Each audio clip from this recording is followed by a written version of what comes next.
According to the National Electrical Code, either 12 American wire gauge stranded or solid wire can be used for the receptacle and lighting in the workshed. This is permitted provided that it is properly installed and protected. The National Electrical Code, often abbreviated as NEC, serves as a comprehensive set of standards and guidelines for electrical installations in the United States.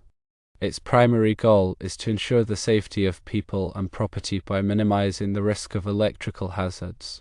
The NEC is developed and updated regularly by the National Fire Protection Association, or NFPA, a non-profit organization dedicated to reducing fire and other hazards. The NEC covers a wide range of electrical topics, including wiring methods, overcurrent protection, grounding, and equipment installation. It is adopted by many state and local jurisdictions, making it a legal requirement for electrical work to comply with its provisions. Now, let's delve into the specific requirements for using 12 American wire gauge solid versus stranded wire for wiring a receptacle and lighting in a workshed. The NEC generally permits the use of both solid and stranded 12 American wire gauge wire for general-purpose branch circuits, such as those used for receptacles and lighting. The choice between solid and stranded wire often comes down to personal preference, ease of installation, and the specific application. Solid 12 American wire gauge wire consists of a single, solid conductor. It is typically less expensive than stranded wire and is often used for residential wiring where flexibility is not a major concern.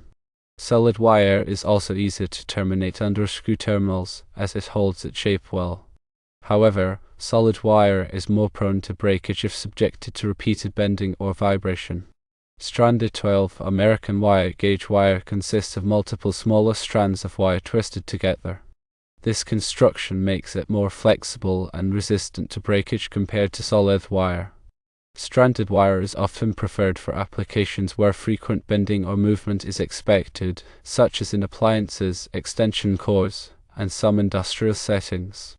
It is also generally easier to pull through conduit, especially in long runs or tight spaces. When using either solid or stranded wire, it is crucial to follow proper installation practices. This includes using the correct size of wire for the intended load, ensuring proper connections, and protecting the wiring from physical damage. The NEC specifies ampacity ratings for different wire sizes and insulation types. Ampacity refers to the maximum amount of current a conductor can carry safely without exceeding its temperature rating. For 12 American wire gauge copper wire, with typical insulation types like THHN or THWN, the ampacity is generally 20 amps. It is essential to choose circuit breakers or fuses that are appropriately sized for the wire ampacity to provide overcurrent protection. Overcurrent protection devices, such as circuit breakers and fuses, are designed to interrupt the flow of current in a circuit if it exceeds the safe ampacity of the wire. This prevents the wire from overheating and potentially causing a fire. The NEC also has requirements for the types of wiring methods that can be used in different locations. For example, in dry locations, such as inside a building, non-metallic sheathed cable, often called NM cable or Romex, is commonly used. In wet or damp locations, such as outdoors or in underground applications, conductors must be installed in conduit or use a cable specifically listed for wet locations. When wiring a workshed, it is important to consider the environment in which the wiring will be installed.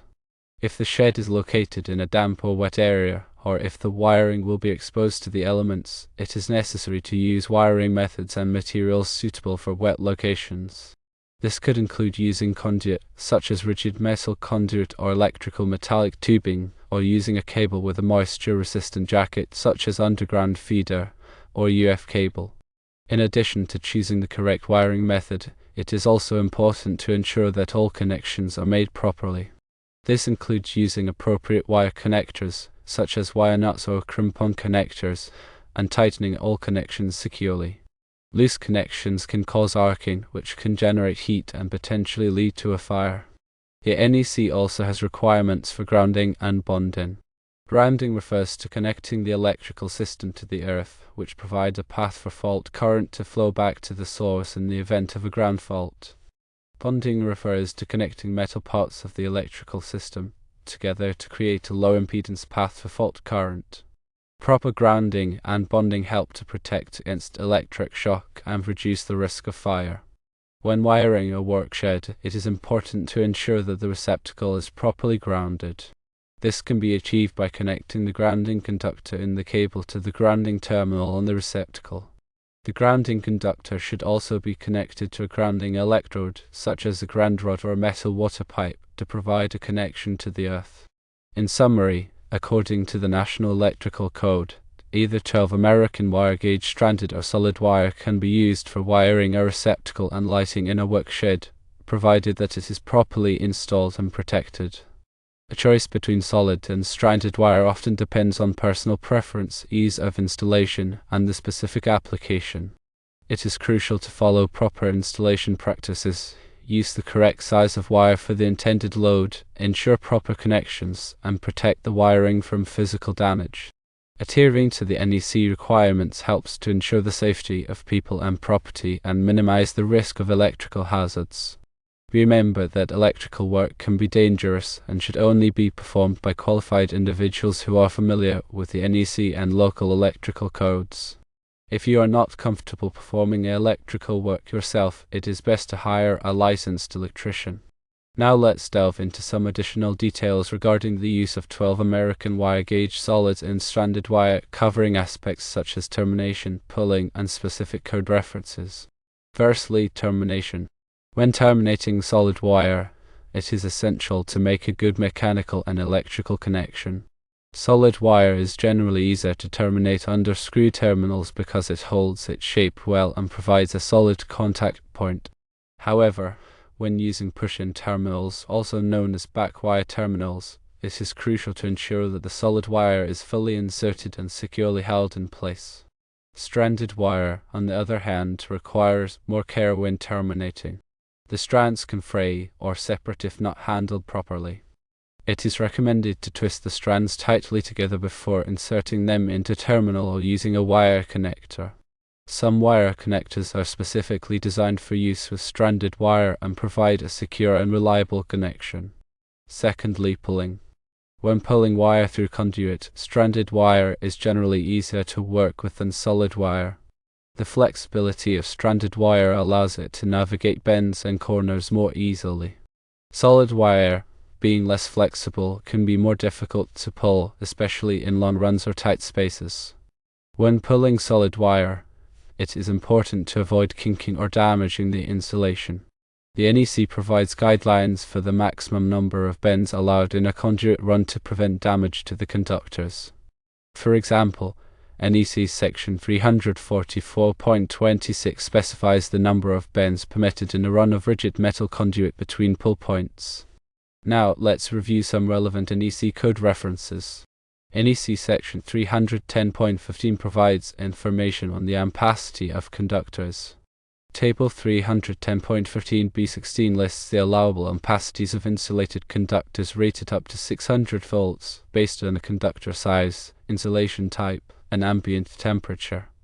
As previously mentioned, 12 American wire gauge copper wire with typical insulation types like THHN or THWN has an ampacity of 20 amps. NEC section 210.21 bone specifies the allowable receptacle ratings for various branch circuit ratings. For a 20 amp branch circuit, the receptacle rating must not be less than the branch circuit rating.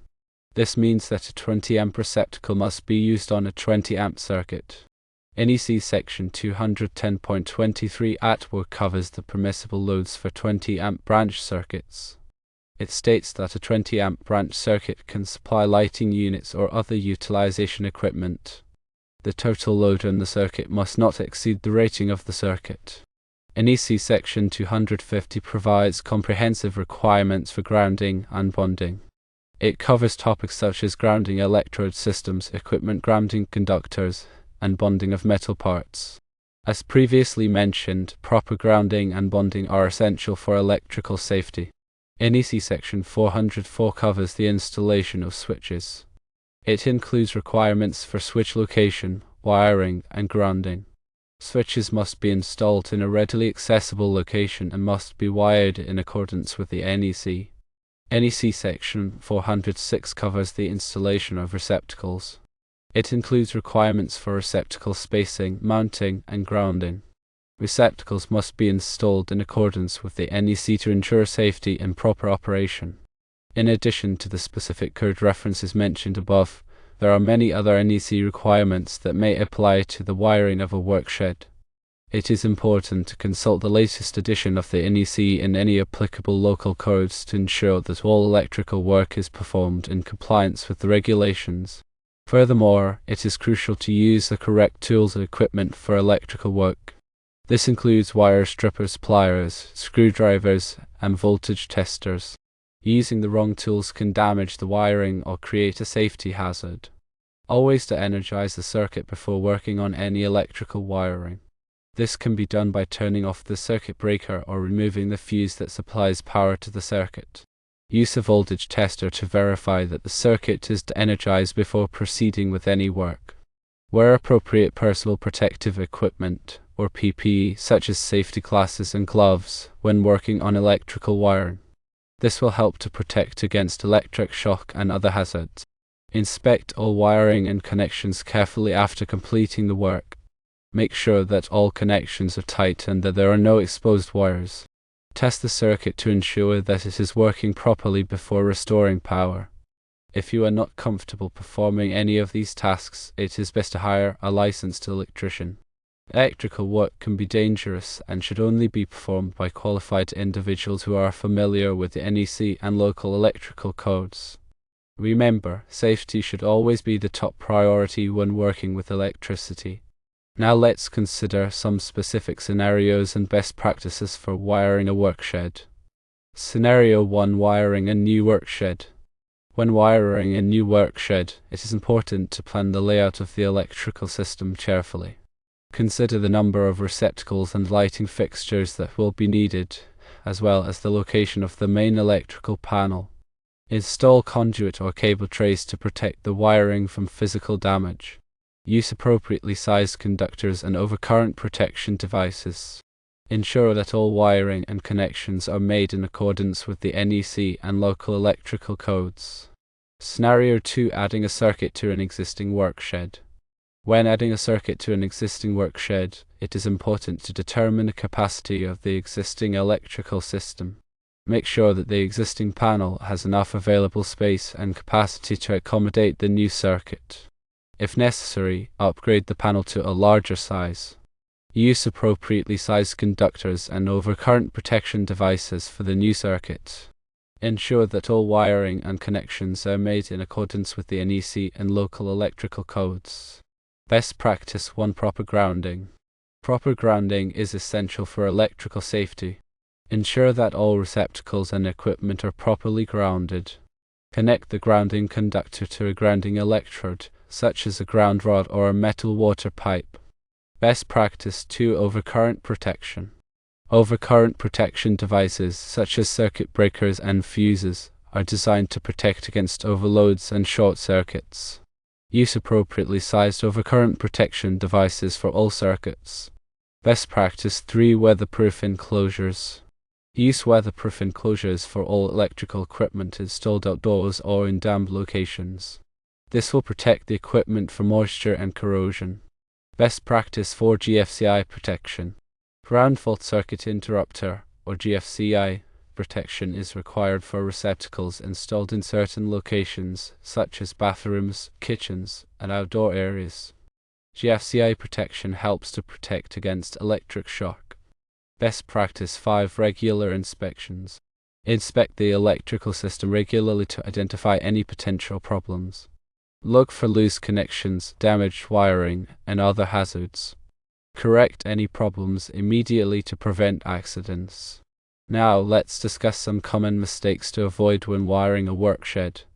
Mistake 1: Using undersized conductors. Using undersized conductors can cause the wiring to overheat and potentially start a fire. Always use conductors that are appropriately sized for the intended load. Mistake 2: Overloading circuits. Overloading circuits can cause the circuit breaker to trip or the fuse to blow. Avoid overloading circuits by using appropriately sized overcurrent protection devices and by not connecting too many devices to a single circuit. Mistake 3. Using improper wiring methods. Using improper wiring methods can create a safety hazard. Always use wiring methods that are appropriate for the location and environment. Mistake 4. Making loose connections. Loose connections can cause arcing, which can generate heat and potentially lead to a fire. Always make sure that all connections are tight and secure. Mistake 5. Neglecting grounding. Neglecting grounding can increase the risk of electric shock. Always ensure that all receptacles and equipment are properly grounded. Mistake 6. Ignoring code requirements. Ignoring code requirements can result in unsafe electrical installations. Always consult the latest edition of the NEC and any applicable local codes to ensure that all electrical work is performed in compliance with the regulations. To further illustrate the principles discussed, let's consider a practical example of wiring a workshed. Suppose we are wiring a small workshed that will be used for basic woodworking and gardening tasks. The shed will have one duplex receptacle for powering tools and a single overhead light. The receptacle will be used to power tools such as a drill, a sander, and a small circular saw. The light will be a standard incandescent or LED fixture. Firstly, we need to determine the load requirements for the shed. The receptacle will be used to power tools that draw a maximum of 10 amps. The light will draw a maximum of 1 amp. Therefore, the total load in the circuit will be 11 amps. Secondly, we need to select the appropriate size of wire and overcurrent protection device. Based on the load requirements, we can use 12 American wire gauge copper wire with an ampacity of 20 amps. We will also use a 20 amp circuit breaker to protect the circuit from overloads and short circuits. Thirdly, we need to choose the appropriate wiring method. Since the shed is located in a dry location, we can use non-metallic sheath cable or NM cable, also known as Romex. We will run the cable from the main electrical panel in the house to a junction box in the shed. From the junction box, we will run separate cables to the receptacle and the light fixture. Fourthly, we need to install the receptacle and the light fixture. We will mount the receptacle on a wall near the workbench. We will install the light fixture on the ceiling in the center of the shed. We will ensure that all wiring and connections are made in accordance with the NEC and local electrical codes. Fifthly, we need to ground the receptacle and the light fixture. We will connect the grounding conductor in the cable to the grounding terminal on the receptacle and the light fixture. We will also connect the grounding conductor to a grounding electrode, such as a ground rod or a metal water pipe. Sixthly, we need to test the circuit. We will use a voltage tester to verify that the circuit is properly wired and that there are no shorts or ground faults. We will also test the receptacle and the light fixture to ensure that they are working properly. Finally, we will label the circuit breaker in the main electrical panel to indicate that it supplies power to the workshed. This will help to prevent accidental disconnection of the circuit. By following these steps, we can safely and effectively wire a workshed in accordance with the NEC and local electrical codes. Remember that electrical work can be dangerous and should only be performed by qualified individuals who are familiar with the regulations. If you are not comfortable performing electrical work yourself, it is best to hire a licensed electrician. To further clarify the concepts discussed, let's address some frequently asked questions about wiring a workshed. Question 1. Can I use aluminum wire instead of copper wire? Answer. Aluminum wire is permitted by the NEC, but it has a lower ampacity than copper wire.